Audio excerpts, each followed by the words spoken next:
నూతన ఆంధ్ర రాష్ట్ర రాజధాని అమరావతి నిర్మాణం పట్ల రాష్ట్ర ప్రభుత్వము అనుసరిస్తున్న తీరు మరి ఎన్నో ఇబ్బందులు అవకతవకలు ఉన్నాయనేసి ప్రైవేటు రియల్ ఎస్టేట్ డెవలపర్స్ కొంతమంది ఆనరబుల్ హైకోర్ట్ ఆఫ్ ఆంధ్రప్రదేశ్ను అనుసరించడం జరిగింది. ఆ నేపథ్యంలో మరి అసలు ఏ విధంగా ప్రభుత్వం ఆంధ్ర రాష్ట్ర ప్రభుత్వం ఏ విధంగా మరి నిర్మాణం చేపట్టనుంది అనేది ఒకసారి గమనిద్దాము. ఇది చూస్తూ ఉంటే భారతదేశ చరిత్రలో వందల సంవత్సరాల నుంచి ఇక్కడ ఉన్న కొంతమంది రాజులు ఫారెన్ దేశం నుంచి వచ్చిన వాళ్ళందరినీ కూడా ఇతర ప్రాంతాల నుంచి వచ్చిన వాళ్ళందరూ కూడా వాచుల కోసం కొంతమంది, పర్ఫ్యూమ్ల కోసం కొంతమంది, ఇంకా ఏదైనా గిఫ్ట్ ఆర్టికల్స్ ఇస్తే దానికోసం కొంతమంది ప్రాంతాలు రాసి ఇవ్వడము, ఈ ఫారెన్ వాళ్ళను మన దేశము అప్పట్లో ఉన్న భరతఖండంలోకి రాణించుకొని వాళ్లకు మరి వ్యాపారం చేసుకునేదానికి అనుకూలత కల్పించడము, అవకాశం ఇవ్వడము, తద్వారా ఎన్ని విధాలుగా 200-300 సంవత్సరాలు మన భరతఖండం ఇబ్బందులు పడిందో ఈరోజు ఒక్కసారి మనం గుర్తు తెచ్చుకునే పరిస్థితి వచ్చింది. నేను ఈరోజు ఆంధ్ర రాష్ట్రానికి ఒక ప్రజాపద్దుల సంఘం చైర్మన్గా, మరి ఇది రాజకీయాలకు అతీతంగా, ఎందుకంటే ఒక పిఎస్సి చైర్మన్ పోస్ట్ అనేది ఒక లెజిస్లేటివ్ మరి బాడీ కాబట్టి ఒక్కసారి ఇవన్నీ కూడా జాగ్రత్తగా ఈరోజు ఏది జరుగుతూ ఉందో జాగ్రత్తగా స్టడీ చేయడం జరిగిందనమాట. మరి స్టడీ చేస్తే కొన్ని ముఖ్యమైన అంశాలు కళ్ళకు అద్దినట్లు కనపడతా ఉన్నాయి. ఒకటి, ట్యాక్స్ పేయర్స్ మనీ. ఏ దేశంలో చూసినా కూడా ట్యాక్స్ పేయర్స్ మనీ అనేది ఒక్కొక్క రూపాయి ఎంత జాగ్రత్తగా చూసుకుంటారు. పన్ను కట్టే వాళ్ళ ప్రజల డబ్బుల గురించి ఎవరిది బాధ్యత? మరి అదేవిధంగా రాష్ట్ర అప్పు, స్టేట్ డెట్ ఎవరిది బాధ్యత? అదేవిధంగా రాష్ట్ర మర్యాద, ప్రెస్టీజు ఎవరిది బాధ్యత? ఈరోజు మనం గమనించినట్లయితే ఆంధ్ర రాష్ట్రంలో మరి ఏ విధంగా జరుగుతూ ఉంది ఈ అమరావతి నిర్మాణము, లోతుగా చూసినట్లయితే ఇదంతా కూడా మరి ఒక ఉద్దేశము. ఆ ఉద్దేశాన్ని అమలుపరచడం అనేది ఒక నీట్గా ప్లాన్ ప్రకారము కనపడతా ఉందన్నమాట. నంబర్ 1, అమరావతి డెవలప్మెంట్ ప్రాజెక్ట్ అని ఒక సంస్థను ఏర్పాటు చేస్తారు. ఈ అమరావతి డెవలప్మెంట్ ప్రాజెక్ట్ ఎందుకు ఏర్పాటు చేస్తారు ఈ సంస్థ? ఆంధ్ర రాష్ట్రము అమరావతి నగర నిర్మాణానికి స్విస్ ఛాలెంజ్ పద్ధతి ప్రకారము మరి కాంట్రాక్ట్ ఇస్తామని చెప్పడం జరిగింది. అందులో భాగంగా అమరావతి డెవలప్మెంట్ ప్రాజెక్ట్ అనేది ఒకటి సంస్థ ఏర్పాటు చేశారు. దాంట్లో సింగపూర్ దేశస్తులు కొన్ని కంపెనీలు కలిసి 3 కంపెనీలు కలిసి ఒక కన్సార్షియంగా ఒక గ్రూప్గా ఏర్పడి ఆ గ్రూప్ వచ్చి ఒక ప్రపోజల్ ఇస్తారనమాట. ఏమా ప్రపోజల్ అంటే వాళ్లకు 58% వాటా, ఆంధ్ర రాష్ట్రానికి 42% వాటా.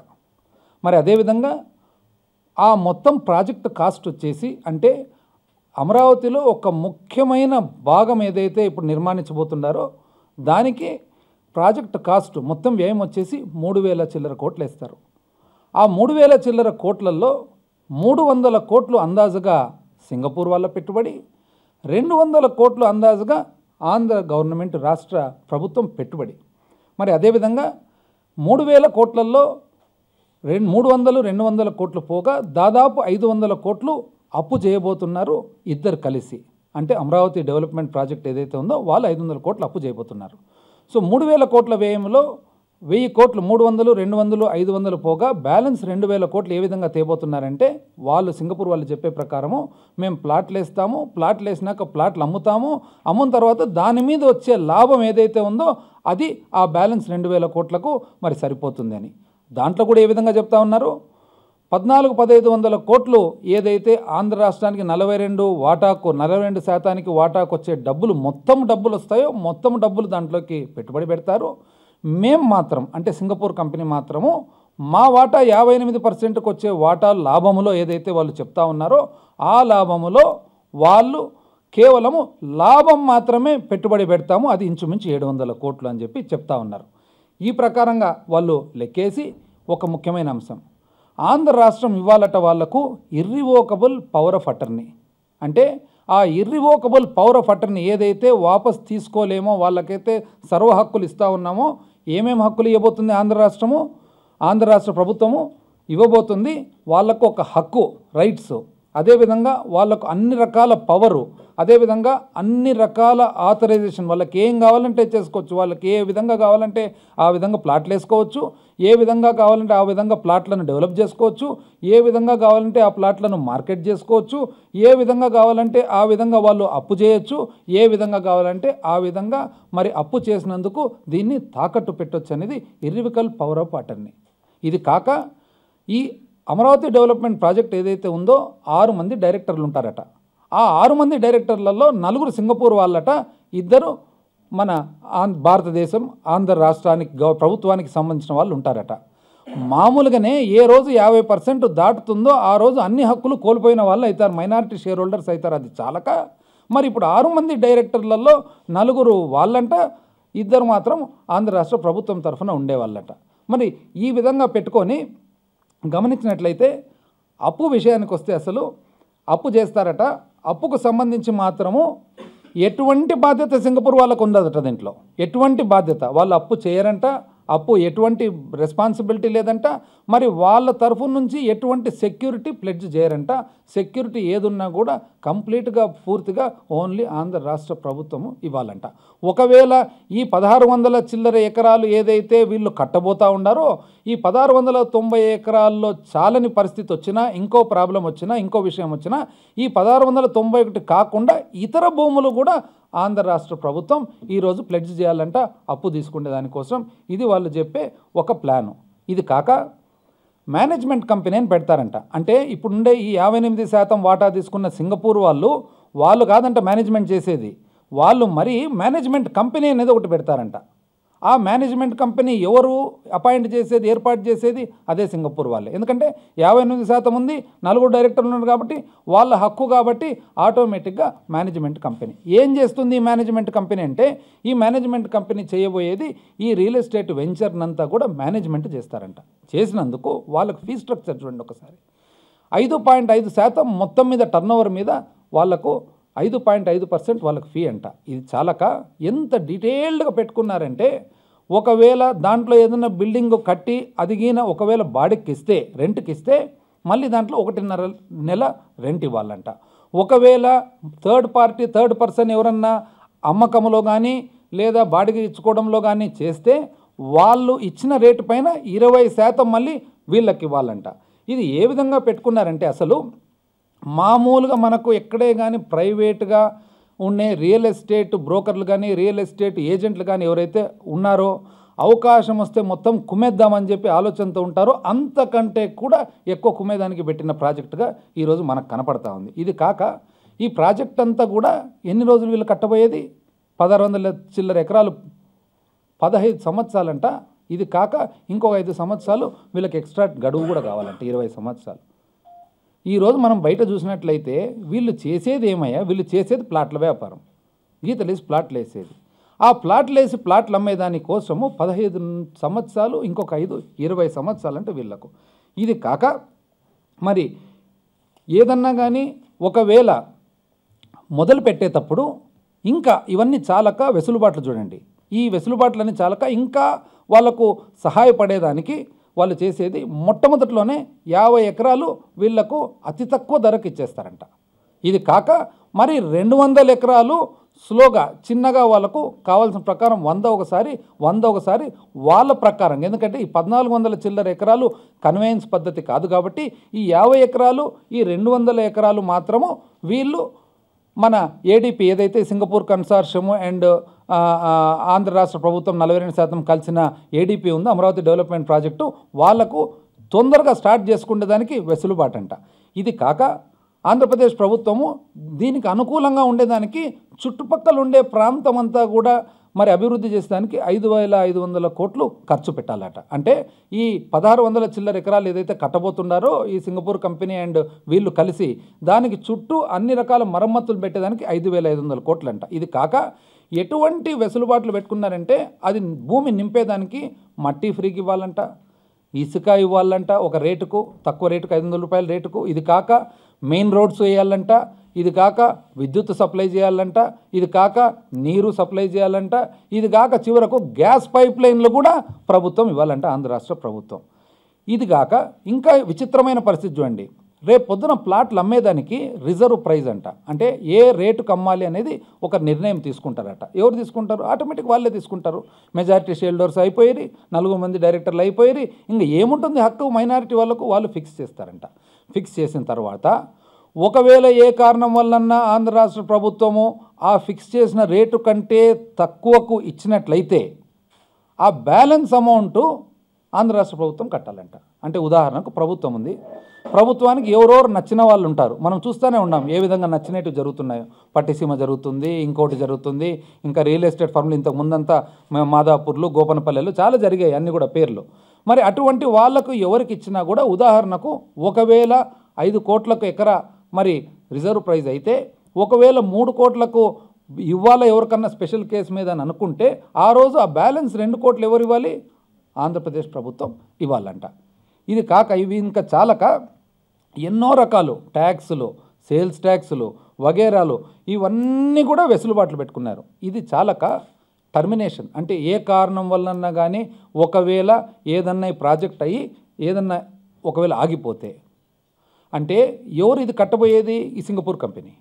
ఈ సింగపూర్ కంపెనీ ఏ కారణం వలన ఒకవేళ కట్టలేని పరిస్థితుల్లో కూడా ఆంధ్రప్రదేశ్ ప్రభుత్వము అప్పంత కట్టాలంట.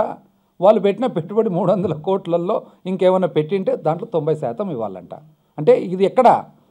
ఆంధ్రప్రదేశ్ ప్రభుత్వం తప్పు వలన కాదు, ఆ సింగపూర్ కంపెనీ వాళ్ళ తప్పు వలన ఏదైనా జరిగి ఆగిపోతే కూడా ఆంధ్రప్రదేశ్ ప్రభుత్వము టోటల్ అప్పు కట్టాలంట. అప్పు కట్టేది కాకుండా 90% వీళ్ళది కట్టాలంట. ఇది కాక ఇంకా ఎంత నీట్గా వెసులుబాట్లు పెట్టుకున్నారు చూడండి. ఒకవేళ ఆంధ్రప్రదేశ్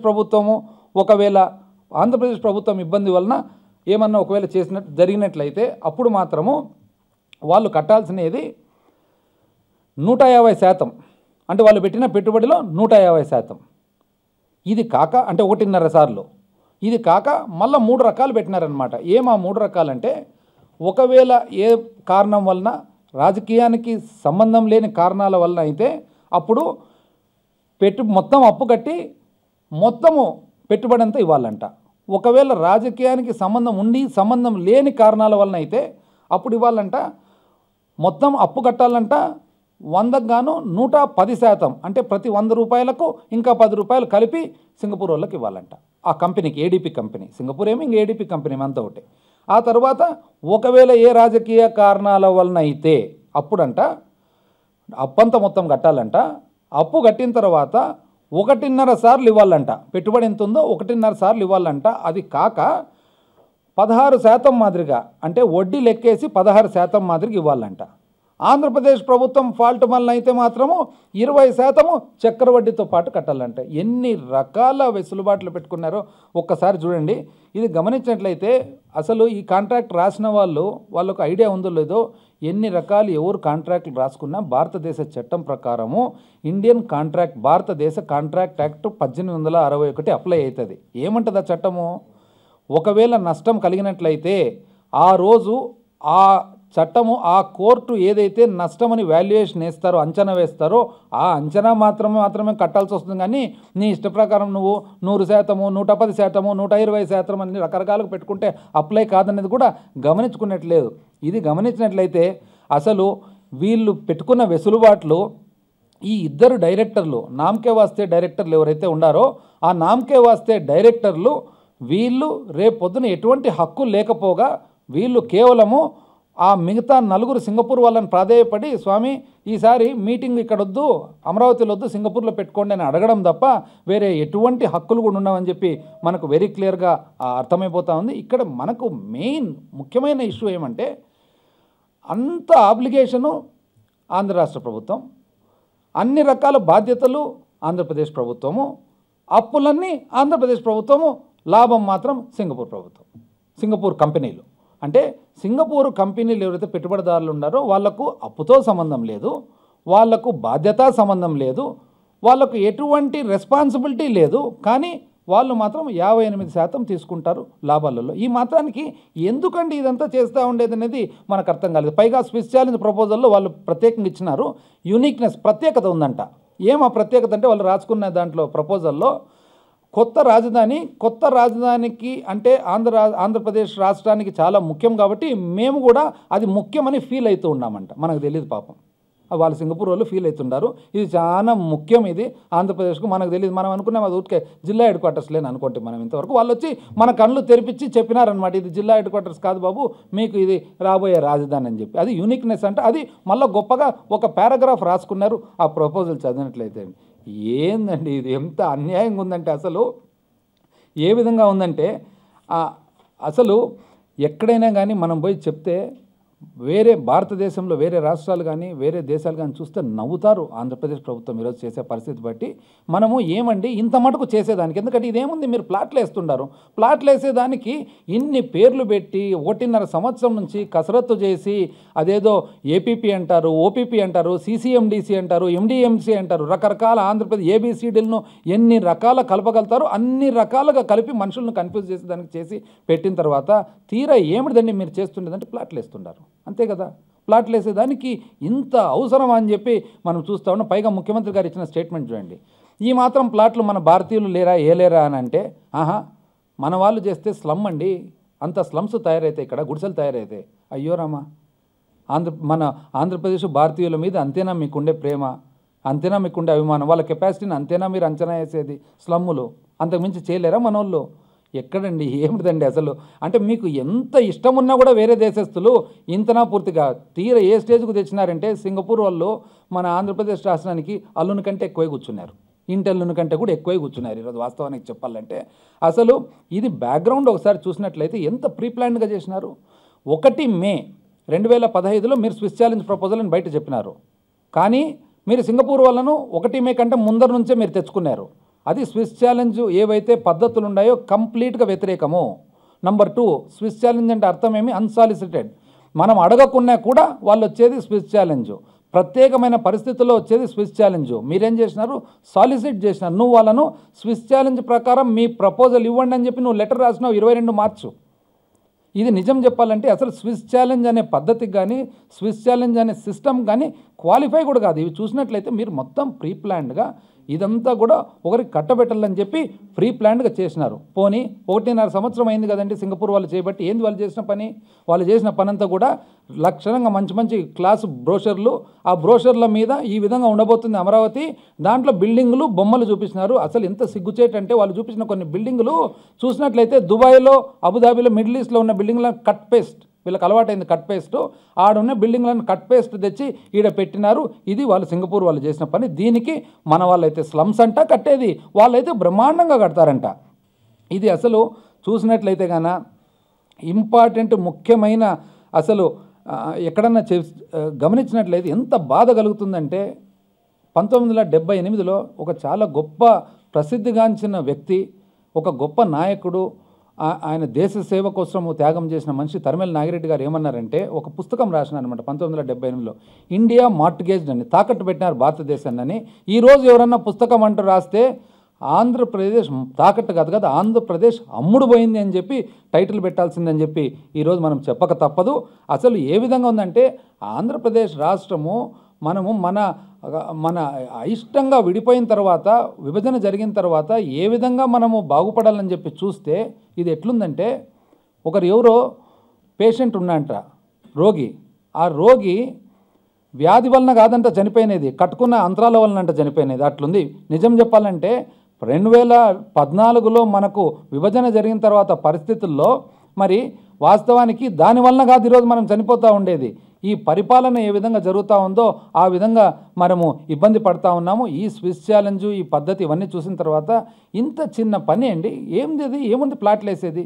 ఈ ప్లాట్లు వేసేదానికి మీరు సింపుల్గా ఇప్పుడు మీరు 10% డెవలప్మెంట్ కంపెనీకి ఎలాగో ఇస్తున్నారు, ఆ 10% వచ్చే డెవలప్మెంట్ కంపెనీ బదులు మీరు ఈ గ్లోబల్ టెండర్స్, మీకు ఇష్టం కదా గ్లోబల్ అంటే, గ్లోబల్ టెండర్స్ ఫ్లోట్ చేయండి.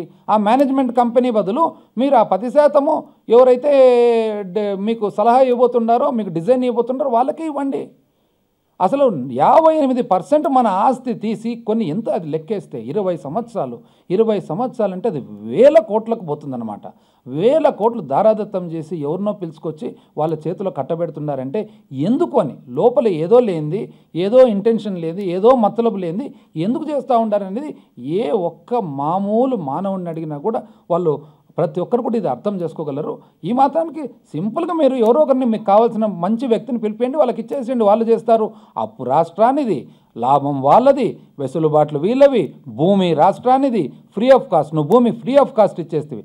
మాకు ఇదంతా చూసిన తర్వాత అర్థమవుతుంది ఒకటే, ఇది స్విస్ ఛాలెంజ్ కానే కాదు, దీని పేరు చంద్రన్న ఛాలెంజు. ఏ విధంగా అయితే చంద్రన్న కానుకలు ఉన్నాయో, చంద్రన్న ఆ కానుక, చంద్రన్న ఈ కానుక, చంద్రన్న బీమా, అదేవిధంగా దీని పేరు చంద్రన్న ఛాలెంజు. దీని సారాంశం ఏమంటే మనకు నచ్చిన వాళ్లకు ఏదన్నా కానీ కట్టబెట్టేదానికి ABCD Z వరకు రకరకాలుగా వాడుకొని రకరకాల ఒక స్ట్రక్చర్ తయారు చేసి ఫైనల్గా నెట్ రిజల్ట్ ఏమంటే మన రాష్ట్రానికి సంబంధించిన మొత్తం ఆస్తి అంతా కూడా దారాదత్తం చేసి దోపిడీకి గురి చేస్తున్నాం తప్ప వేరే లేదని చెప్పి ఈరోజు అభిప్రాయపడక తప్పదు.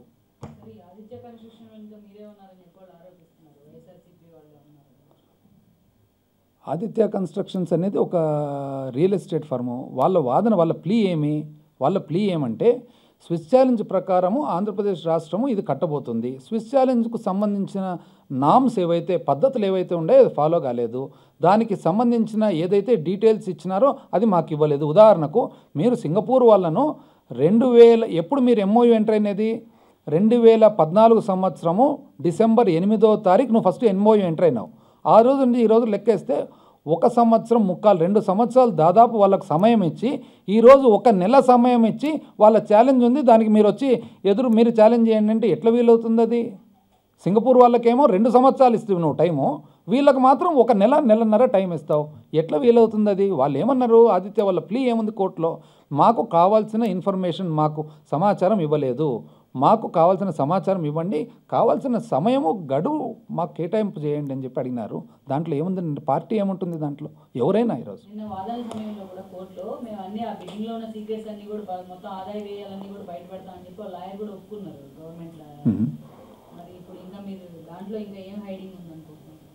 దీంట్లో మొత్తం హైడింగే అయితే అందరికి అర్థమయ్యే హైడింగ్ ఒకటే. ఇప్పుడు ఇక్కడ సమాచారం ఇవ్వకపోవడం ఒక హైడింగు, కానీ అంతకంటే లోతైన పరిస్థితి కదా. లోతైన పరిస్థితి ఏమంటే అనవసరంగా నువ్వు రాష్ట్ర సొమ్మంతా తీసుకుపోయి ఒకరి చేతుల్లో పెడుతుండవు. అది కదా మన బాధ, రాష్ట్ర బాధ.